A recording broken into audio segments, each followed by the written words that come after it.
for another episode of the Unscripted Pharmacist. I'm joined today with Chris Stevenson. He's an oncology nurse. We work together at the hospital. Yeah. How's it going? I'm pretty happy today, thank you. We're Yeah? gonna have a good show lined up today, don't we? Yeah, it We're should be gonna talk fun. about some great things. We're really going to get into it today. That's our plan anyway. Yeah, we got some cool data that you want to show about Yeah. your experience, but I think it's going to be really kind of fun. Yeah. It's all about the low-carb lifestyle. Low-carb lifestyle, or you can call it low insulin lifestyle, LIL, LIL. Yes. We're doing the LIL. And we'll explain why Yeah. high insulin is bad.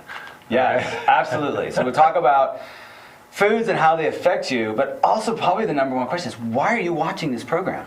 What's Yeah. this all about? Well, I can tell you, Art, because I was the guy that Yeah. was, I was metabolic syndrome, pre-diabetic, I had everything Yeah. going wrong with me, even though I thought I looked okay. I was better than my friends, okay, Yeah. but I've learned that I can do a lot better, and I do have a goal, Yeah. and that for me is to have a healthy, extended life. I Yeah. want to live till 100. Right. In fact, I told you that Yeah. like my funny little goal is I want to set the world record for the 100-meter dash for 100-year-old people. So, You've been watching a lot of those Olympic sports with the centurions, huh? Yeah. They're kind What is the top time? I'm just curious. I'm sorry. Do they time them out? Of course they time it. Do they say, it's hey, track if and you don't field, get man. across that 100-yard line after a minute, you got to turn around? No, they're certainly less than a minute. And no equipment allowed, right? They don't get a walker. No, you can't have a walker. You Okay. can have starting blocks, but in the ones I've seen, the Centurion 100-meter dash, they don't use blocks. I don't think they can get up out of the blocks, but it's shuffling for sure. Okay, Right. Which makes me think, hey, I can do better than that. Yeah, since you're a former track star. Well, I wouldn't say star. but Well, yeah. track. I did track too, but you Yeah. did track. What was your event? I was the longer the distance, the better. But okay. high school was 3 miles. In Okay. college, it was like 5 miles, 10K. 5, 10K. Okay. Yeah. Okay. So you've got some athletic background, Mm-hmm. and you know how you can improve and get better, right? You know what it takes to get there. You know about the burn. Yeah. Yeah, that's good. That is a huge benefit on, we probably should talk about the difference between lifespan and health span. So exercise, cardio, has like a huge impact on health span. So you can be a centurion, you can live to be 100, but you don't want to spend the last 30 years in a nursing home, right? It would be best if you could be super functional right to the end. We call that health span. So your health span, in other words, your ability to do so many different things, continues all the way, and then there's a sudden drop at the very end. High, amazing quality of life right to the end. I hate to say it, but like some sort of accident. I'd be totally okay with that. Yeah. I'd love to live to be that old, and then all of a sudden, you're done. Okay, cool. That's right. That's a good quality of life right to the very end. And that's the quality of life is what I really want. And Yeah. I found myself becoming the apple-shaped guy with metabolic syndrome. Right. I was starting to get the Yeah. male pattern, what we call beer belly, but for me Right. it was like sugar belly. Sugar belly, That's yeah. what it was. So the name beer belly really doesn't Well, doesn't depict it very well. Alcohol is a form of Yeah. sugar, of Yeah. course, but for me, Right. it was all about the candy corn. But I would say, like, what are you trying to achieve, right? Do you want to be able to play with your grandkids? Do you want the ability to keep up with them? Do you want to keep up with your own son or your own kid, or do you want to keep up with your spouse so that Yeah. you're actively enjoying your life right to the end? Yeah, you want to be functional, you want to Yeah. be active, you want Yes. to be healthy, and it's not just being alive, you want that quality of life. Yeah. And for me, that means being able to go out on, like a 5-mile hike Right. with people that are 25 years old. So Okay? you've got definitive measures for that, okay? I'm working on that. So if you look at there's a great physician named Peter Attia, and he talks about longevity, a lot about longevity and what improves longevity. But he brings in people and says, hey, I want to make you super functional. And things like hang from a bar for a minute.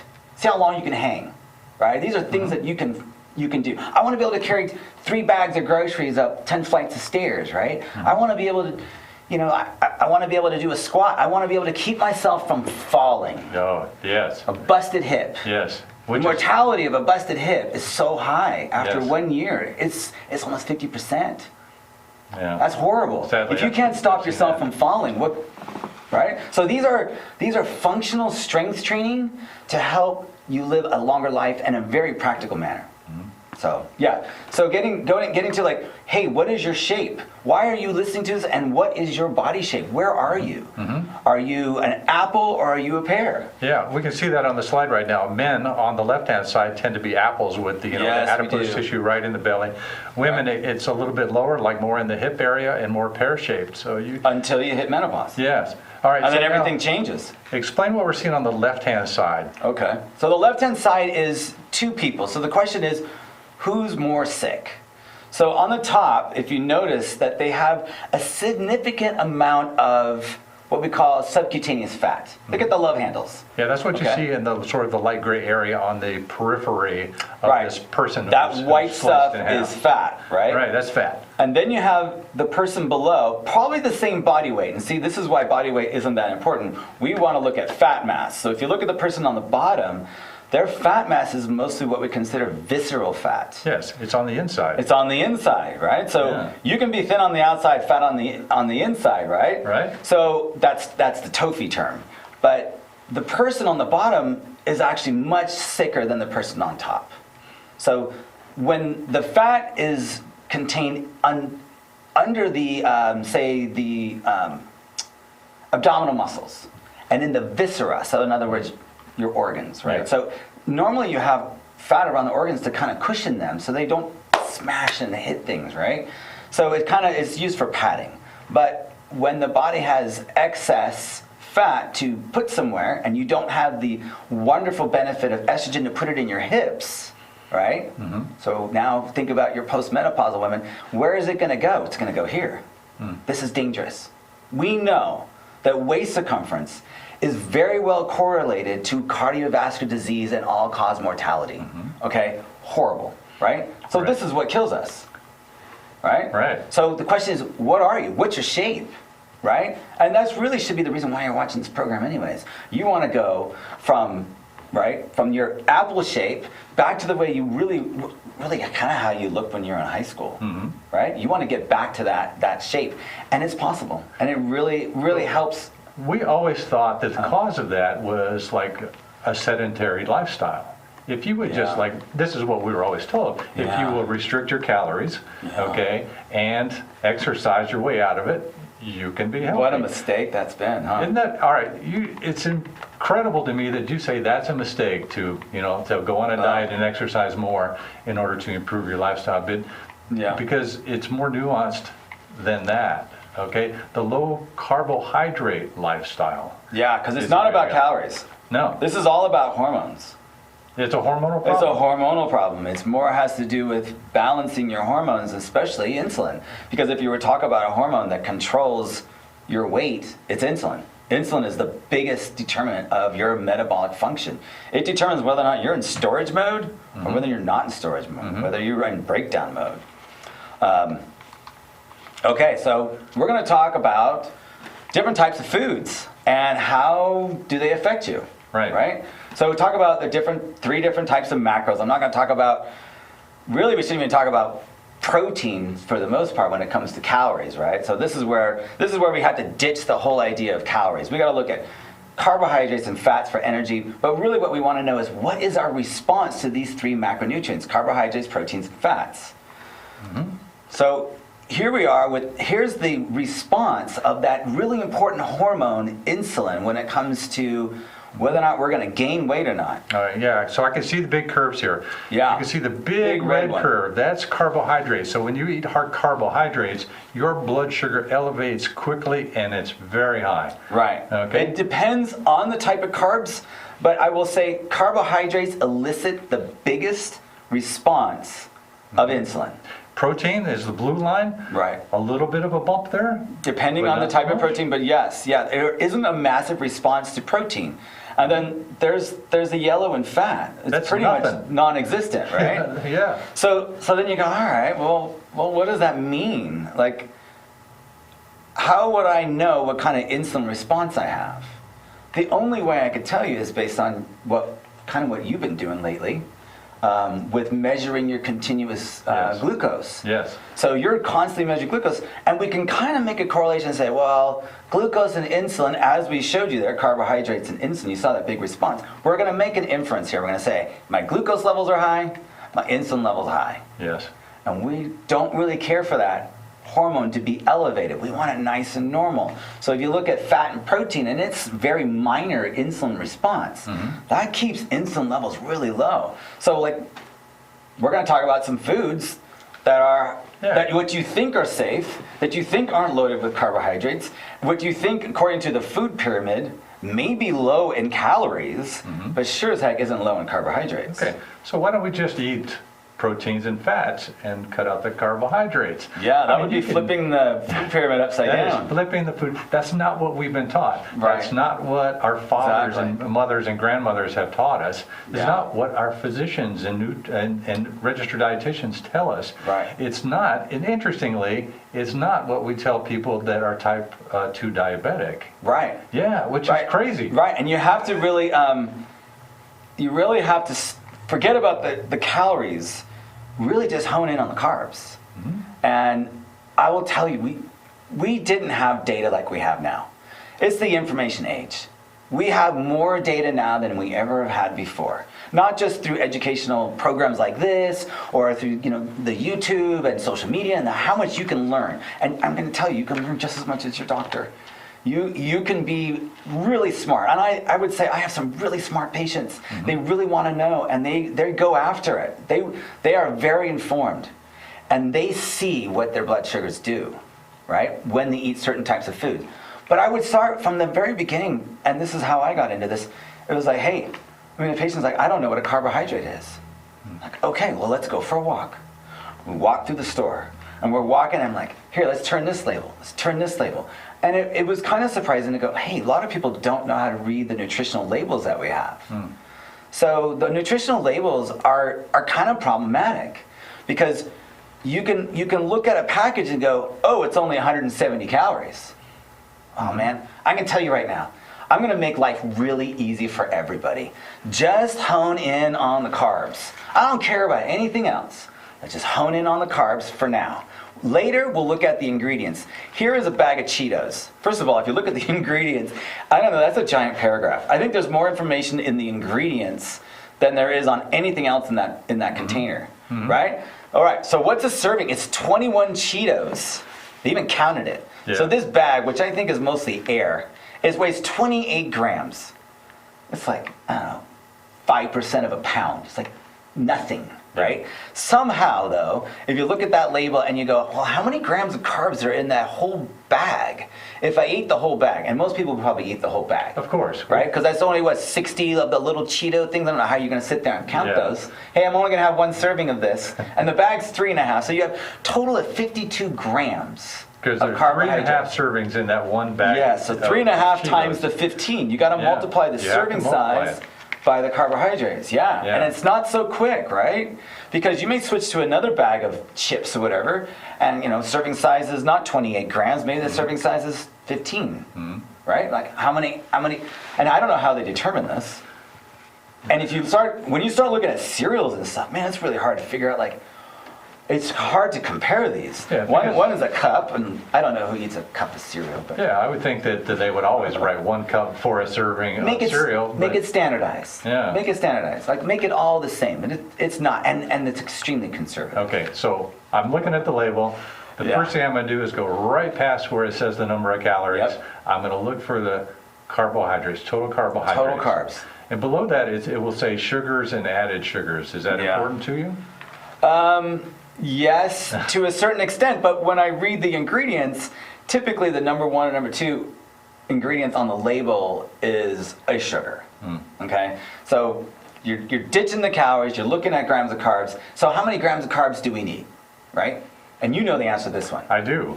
Yes, there's absolutely there's no essential carbohydrates. No essential carbs. 0. Right, okay? You're not made of carbs. As long as you have proper amounts of proteins and fats in your diet, you need, actually, to live, 0 carbohydrates. And that blows my mind. Right, and we've known that since 2005. Yeah.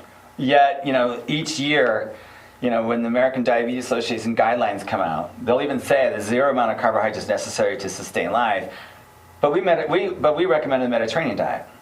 Okay, based on what data, right? So it's very confusing, and I feel like we're all getting lost here, because really type 2 diabetes is too much insulin. And for a diabetic, if you can get it in your head, or even if you're pre-diabetic, look, I'm allergic to carbs. I'm intolerant to carbohydrates. This is what you must tell yourself. You need to tell yourself in your head, carbs are not my friend. Right. I want my insulin level low, because type 2 diabetes is too much insulin. Yeah, so when your blood sugar goes up, your insulin level goes up. It's the insulin that you want to bring down. Right, because insulin stores fat. Insulin stores energy. And if you're eating 3 times a day, which is very stressful on the body, snacks and man, do you realize how difficult that is? That's a lot of energy going into just digestion. Your body has other things to do. Like get outside, go do something. But carbohydrates is just energy. You're not made of carbs. There's no essential carbohydrates.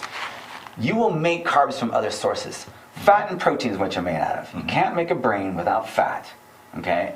You must have fat. You'll have a retarded child if you don't give that child enough fat. They'll have deformed brains, okay? All right, so what's the next one? Oh, here, granola. Man, you know all about oats. But this is Nature's Valley, oats and honey. These are granola bars. And you go, all right, well, I don't know about you, but I've never just eaten just one package even, because this doesn't fill me up. Yeah, because like one package is 2 bars. One package is 2 bars, and that's 29 grams of carbohydrates, 15 grams per bar. So if you want the ketogenic lifestyle, the goal is to hit 40 grams or less. So I would say step 1, just start looking at your labels. Okay. Add up your total daily carbs. Now, how many carbs are you eating on in a that day? label, it will tell you the FDA recommended amount of carbohydrates, and it will tell you a percentage. Like in this example that we're looking at now, it says I used to. It says 10% of your total RDA. So should I not believe the government? Well, that's based on 55% of your calories should come from carbohydrates. Yeah, and that's too much. Well, ditch the RDA. Yes. Because that only applies for people who are following the food pyramid. So if you're not following the food pyramid, it doesn't apply. So there's so many nutrients that you're going to get where this doesn't apply. You don't need to follow the RDA. Okay, we followed advice for so long, and look what's happened to us. I'm sorry, but I know it's almost like we're losing our faith in the U.S. Department of Agriculture, right? We're losing faith in what they're telling us to do because it hasn't been working. So now you're on your own. Now you can figure it out for yourself, and that's why we're here to distill the information to make it sensible, so that you are educated. You know what you need to do to get to the highly functional centurion, to do the 100-meter dash like you want to. Okay, right? That's what this is all about. Yeah, we're not doing this just for fun. That was actually kind of a joke about being 100 but wouldn't it be cool? But what do you mean? Come on. That's why I'm here. Okay. I want to live as long as I can, right? And I want to live very functional. So yeah, it's amazing how much improvement that people can get just by fixing, first and foremost, the energy problem. This is an energy problem. When you fix the energy problem and get rid of the carbs, because they're a horrible source of energy, the fat's a better source. That's what you're designed for. When you fix the energy problem, you will have to move. You will be moving whether you like it or not. You will be getting up, the brain's going to be more awake, you're going to want to move. It is true. When I've eliminated sugar, I've become more ketogenic. I still have a ways to go. I did notice that there's a big energy improvement. Yeah. And I hope that someday I'll get a cognitive improvement too, because you promised me that. But for now, whereas before I would think of, I need to go take a like a little run. I need to go, hit the treadmill, a little, go for a walk. Now it's a little bit different. I want to. Yeah, versus you feel you have to go. Oh, I got to hit the gym. This is where we just finished January. Everyone's like, man, the gyms are packed. It's so crazy. And it's like, how am I going to get on a machine? It's like, oh, man, I'll wait for you guys to get out of here. But it's because you feel like this is what I have to do, and pounding the treadmill and going, no, fix the energy problem, and you won't know what to do with it. I actually had a new patient of mine just recently. I was talking to her last night, and she's like, I put her on a continuous glucose monitor like you, and what an amazing response. What a great lady. She goes, man, she goes, I have so much more mental energy. She goes, I feel like I drank a pot of coffee at 9 o'clock. She's like, I can't calm down. I can't relax. I have so much energy. I have to write all my stuff down because I'm so mentally energized. That's a whole nother issue and a whole nother problem. But when you fix the energy here, you fix the energy here. Now cognitive function improves, brain fog lifts. That's another amazing thing that she says. She's like, I don't feel as foggy in the head. It's like, I see so many of these amazing benefits. I'd love to share these throughout the show. That fogginess is one of the indications that we have metabolic syndrome. Yeah, you got a problem. Yeah. Yep. Yeah, which is that. I'm sure a lot of people have that. They don't realize it, but fix the energy. And I think it's quite simple. I know a lot of people get overwhelmed and say, man, this ketogenic, we'll make sense of it. We're going to make it as simple as humanly possible for you to understand so that you can navigate through life, okay? Yeah, there's going to be some obstacles. There's going to be some setbacks, right? But you're going to be able to navigate through this and go, I know what I need. And you're going to go, not food. That is plastic. That is poisonous. That is toxic because I'm going to teach you what's toxic and why it's toxic. And you're going to go, I'm not eating that. I don't eat Roundup. Therefore, I don't eat sugar because it's pretty much the same kind of toxin. All right. Yeah. Sorry, I don't mean to get. I have my own little. I'm really pissed off about. Here's my sugar. own little story in that regard. Okay, I went on a vacation to France, and in France they have this beautiful patisserie, and their signature dish is the rum baba, which is a pastry. It's a flaky pastry, and it's just soaked in rum. And I had one of those, and it was. It's a pastry for breakfast. Sounds amazing. I can look it up anytime. But I had a midday because I was walking past this patisserie. I went in and I got it. Okay, this place is famous too. It's been there since like 1730. It's great. But anyway, I had this rum baba, and it was just so good. Okay, and I really loved it. Remember, at that time, I was not on the lifestyle. That's true. Okay, and so I was just eating whatever, drinking as much as I could, and I loved it so much. I came back and I was raving about it to various people at this clinic in which I work. And one of the patients said, "Hey, I've got a rum baba dish that I'll loan you, okay, so you can make your own rum baba." So I went, "That'll be great. I'll get to experiment with baking this thing and try to recreate it because I love these things so much." Okay, so eventually he gives me the pan.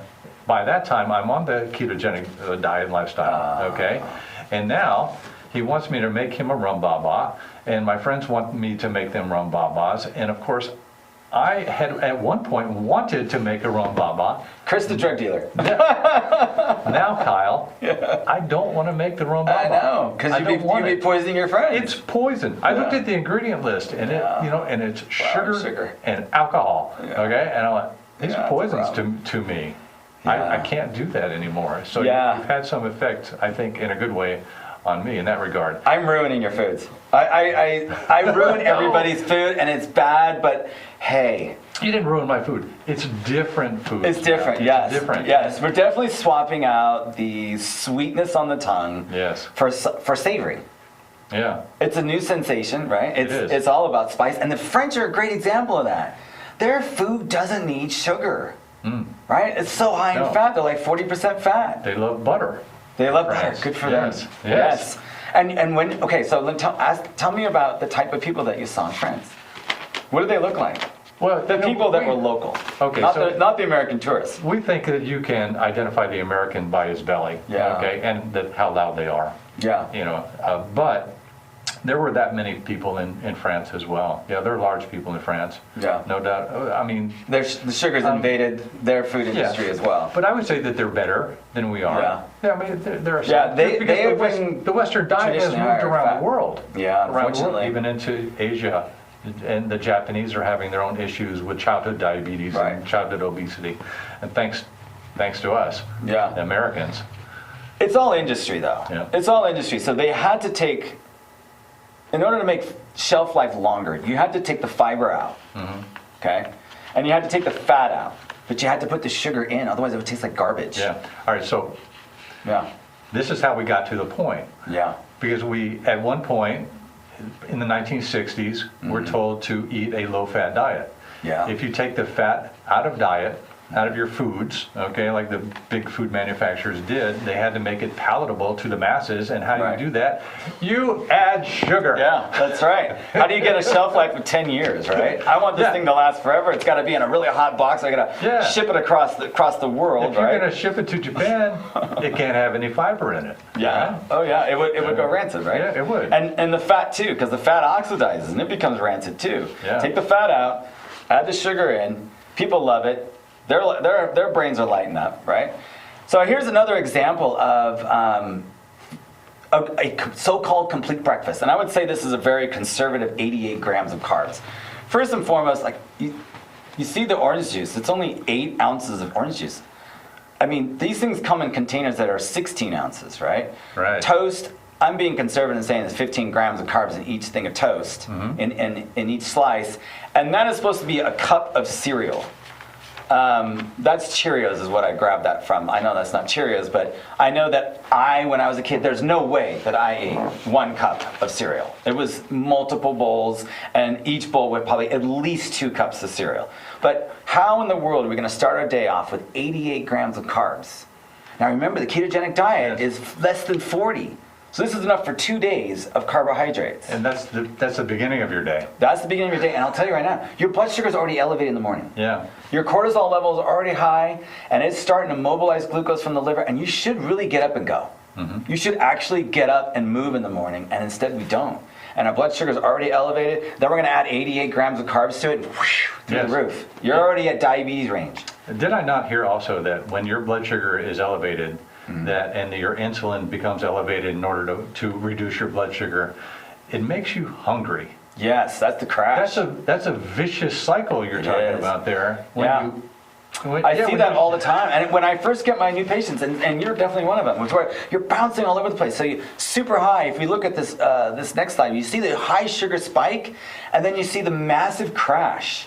Super high crash. So your crash is so significant because you release too much insulin, because you have some degree of insulin resistance.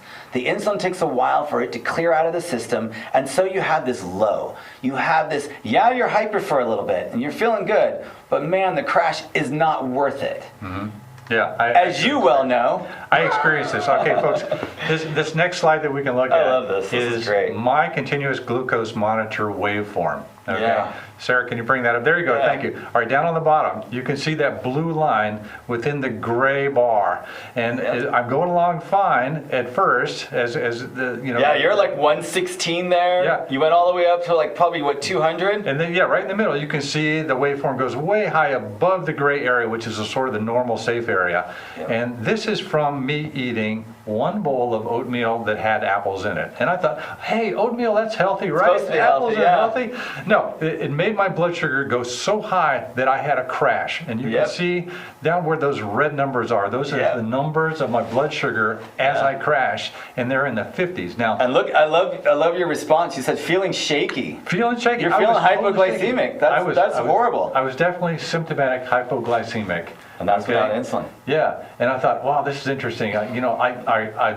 When you're in that state too, you lose like a sense of balance. If you were older and you have other comorbidities, you're more likely to fall, which has its its own issues. But for me, I just felt horrible. Well, what a great lesson, and that's what it's about, educating you. And that's what we do. From freaking oatmeal. I know, isn't that crazy? I know, and you think, oh, it's such a great way to start a day off. Yeah, and I would have guessed like if I drank, the big gulp Coke, that one might happen, and it will happen, of course. Yeah. But I'm often surprised by the foods that will do that. And that's what it's about. It's about educating you, because that's your body, that's your response to your foods. Yeah.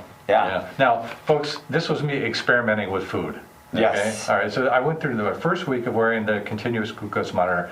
I was just eating my normal, crazy, stupid sad American diet. Yeah. No, standard American diet, which we call the sad diet. Yeah. Okay, and so, yeah, that's The what roller coaster ride. I got the roller coaster ride's over. Good job. Dude, it was no fun. Yeah, fantastic. Yeah, it was a good experience.